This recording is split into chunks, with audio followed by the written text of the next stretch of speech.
কেন মনে হলো আমি ফ্রিজটা উঠেছিলাম। ফ্রিজ উঠানোর পরে দেখতেছি মা ফ্রিজের মুখ বাঁধা।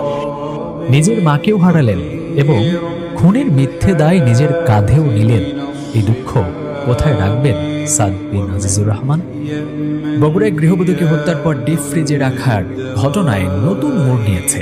পুলিশ এখন বলছে নিহত ছেলে নয়, বাড়ির ভাড়াটিয়ারাই ঘটিয়েছে এই হত্যাকাণ্ডটি। এ ঘটনায় গ্রেফতার করা হয়েছে 3 জনকে। শুক্রবার দুপুরে ধূপচাচিয়া থানার পুলিশ জানায়, হত্যাকাণ্ডের সময় ওই বাসা থেকে খোয়া যাওয়া ওয়াইফাই রাউটার এবং মোবাইল ফোনের সূত্র ধরে সেই বাসার ভাড়াটিয়া মাবিয়া আক্তারকে গ্রেফতার করা হয়। জিজ্ঞাসাবাদে মাবিয়া স্বীকার করেন 4 মাস আগে উম্মে সালমার বাসা ভাড়া নিয়ে মাদক এবং অনৈতিক কাজ চালিয়ে যাচ্ছিলেন তিনি। বিষয়টি টের পেলে বাসা ছাড়ার নির্দেশ দেন তিনি। ভাড়ার পাওনা টাকা সহ বিভিন্ন ইস্যুতে ক্ষুব্ধ ছিলেন মাবিয়া।